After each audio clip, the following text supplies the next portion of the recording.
o que que é ser escolhida como uma das pessoas mais influentes do mundo? Que peso é esse, hein, ministra?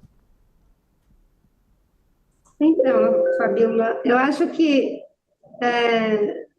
essas escolhas, obviamente, que são de natureza política, mas elas estão sempre associadas a algumas questões. Nesse caso, a luta socioambiental, né? É a causa que tem força, né? E aí essa causa, ela encontra, digamos, pessoas das quais ela se apropria, né? Eu sempre brinco que não sei se eu tenho a causa ou se é a causa que me tem. E nós tivemos já várias pessoas brasileiras também nessa lista, né? Isso é uma demonstração de que, no caso da questão socioambiental, ela ganha uma força muito grande no Brasil, no mundo, porque o problema da mudança climática é, sem dúvida, o maior problema, não é, que a humanidade já enfrentou, porque resolver esse problema significa dar uma chance para que a vida possa continuar o seu curso. Não resolvê-lo é comprometer o equilíbrio da própria vida na Terra. Então, o ano passado, nós tivemos a alegria de ter o presidente Lula e a ministra Sonia Guajajara, e isso é uma demonstração de que enfrentamento da mudança climática, enfrentamento da desigualdade, enfrentamento da perda de biodiversidade são temas altamente relevantes para a humanidade e que o Brasil está fazendo um esforço de dar a sua contribuição em várias frentes. É isso. Sakamoto, bom Ministra, dia. Eu não te dei nem bom dia. Fiquei aqui, já abri com a ministra, não te dei bom dia. Bom dia, seja bem-vindo. bom dia, Fabiola, bom dia, Thales, bom dia, Josias, seja bem-vinda, ministra, né? Obrigado pela presença aqui no All News da Manhã. Fazer uma pergunta, ainda no grupo das perguntas leves, né? A senhora, houve um Datafolha aqui em São Paulo em que Marina apareceu com 7% das intenções de voto, ou seja, apareceu entre uma das primeiras colocadas, né? Existe uma candidata, né, uma pré-candidata do Partido Novo, né, Marina Helena, né? Só que exatamente por conta do tamanho do Partido Novo em São Paulo, que é menor, ter obtido um número menor de votos, a própria análise do Datafolha é que houve uma confusão, que tinha muito eleitor querendo votar na senhora para a prefeitura de São Paulo e achava que a senhora estava concorrendo. Como é que a senhora viu esse número do Datafolha, partindo de 7% aqui em São Paulo? Bem, primeiro tem as análises, né, Sakamoto? Bom falar com você. Tem as análises que vêm sendo feitas pelos especialistas, né, de que possivelmente possa estar tendo essa confusão de nomes, né? São Paulo tem muitas marinas na política, só na rede nós temos 3 marinas, eu, a Marina Elô, a Marina Bragante, né? Então, tem um compêndio de marinas.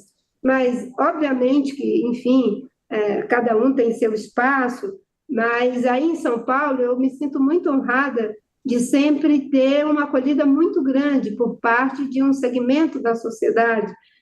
Não por acaso essa eleição para deputada federal, e durante a campanha que eu tive a honra de ser convidada pelo ministro Fernando Haddad para ser sua vice, as pesquisas internas que ele me mostrou dava conta de que quando nós figurávamos juntos, né?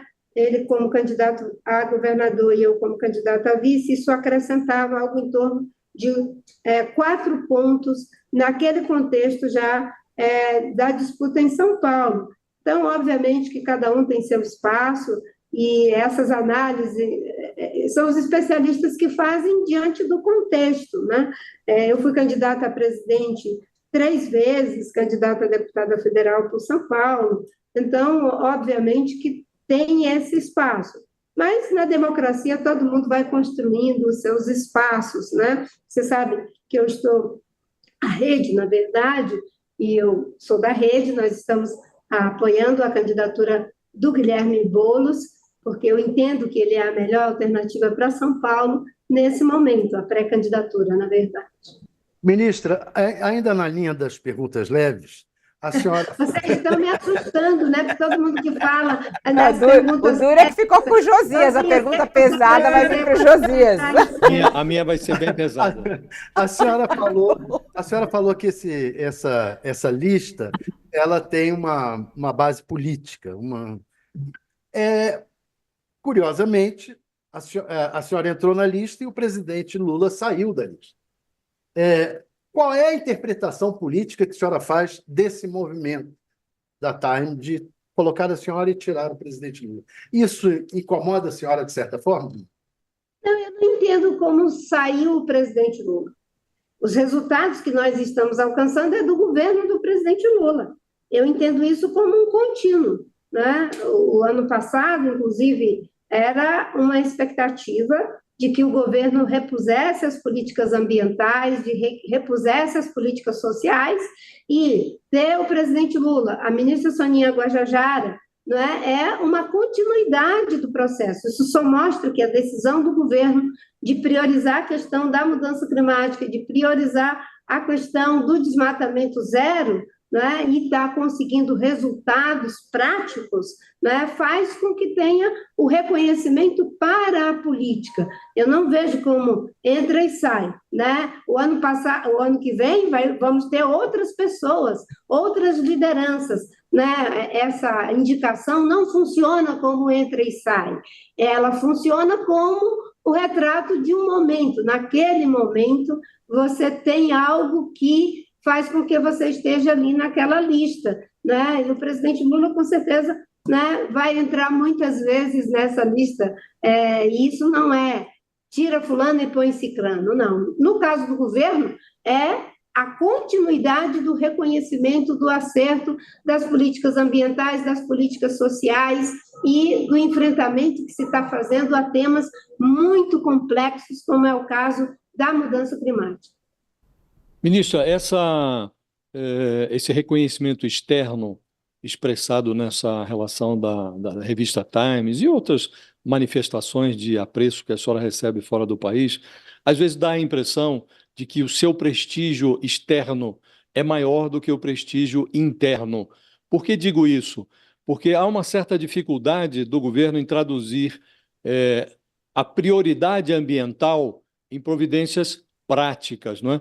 Um desapreço monetário, porque o orçamento da área é pequeno, um desapreço em relação a posições técnicas do IBAMA relacionadas àquela exploração do petróleo lá na foz do Amazonas. Agora mesmo, os funcionários da sua pasta estão aí envolvidos numa reivindicação salarial que o governo demora a prestar atenção. Não lhe parece que, por vezes, fica essa sensação de que a forma como o governo encara a questão ambiental, ela parece mais retórica do que prática? Há resultados, a senhora diz, e de fato tivemos uma redução expressiva de desmatamento, tudo isso, mas não lhe parece que é preciso dar um salto? Seria necessário dar um salto nessa matéria? Olha, Josias, eu tenho que ser muito justa. Nós estamos vivendo restrições orçamentárias que estão afetando todas as pastas, todos os ministérios estão sendo afetados. Nós tivemos agora, alguns dias atrás, mais um corte. Qual foi a decisão do governo do presidente Lula? Os ministérios do meio ambiente, Ministério dos Direitos Humanos, Ministério dos Povos Indígenas, dessa vez não sofrerão corte. Isso é uma prioridade. Quando o presidente Lula, nos primeiros decretos que assinou, 10 decretos, Josias, 5 foram da área ambiental, repondo política. Quando o governo decide lançar, né, títulos soberanos para captar recursos para o Fundo Clima, que saiu de uma média histórica de 400 milhões para conseguir 10 bilhões em recursos para investimento em planos de desenvolvimento sustentável, isso é a prioridade do governo. E mais ainda, o PPA que foi feito 2024, 2027, dos 88 programas, 50 programas têm ações de sustentabilidade que são ações robustas. Quando o ministro da Fazenda cria um fundo para enfrentar os problemas de natureza, enfim, das variações fiscais, para ajudar na captação de recursos para a área ambiental, né, a retomada do Fundo Amazônia, os planos de prevenção e controle do desmatamento, não só para a Amazônia, para o Cerrado, para a Caatinga, para a Mata Atlântica, para o Pantanal e para o Pampa, isso é a valorização da política ambiental. E quando o presidente Lula, na COP, né, lá em Dubai, ele faz uma afirmação corajosa para um país que é produtor de petróleo, dizendo que nós temos que fazer a transição do uso de combustível fóssil para renovável. E agora, né, eu tive com ele lá na Colômbia, e o acordo que foi feito foi investir em biocombustível e investir em hidrogênio verde. Isso é a priorização da agenda ambiental. Que antes eu sempre dizia, você sabe disso, né? Há 20 anos atrás eu dizia, a política ambiental tem que ser transversal e não setorial. Agora eu percebo que ela está cada vez mais setorial. Por quê? Está cada vez mais transversal. Por quê? Porque os 88 programas, 50 têm questões de sustentabilidade. O ministro Fernando Haddad fez o plano de transformação ecológica, junto comigo e outros setores, é um plano robusto e que começa a ser implementado. E mais ainda, quando o ministro ficou com Covid, né, e veio a ministra, que equivale à ministra de Fazenda e Economia dos Estados Unidos, né, ele me pediu para que eu representasse no debate com a ministra dos Estados Unidos. O presidente Lula foi para uma conversa com o presidente Biden, que eu já acompanhei, né, pela segunda vez nessas conversas. A maior parte do tempo são estratégias sobre questão de natureza ambiental. Na China,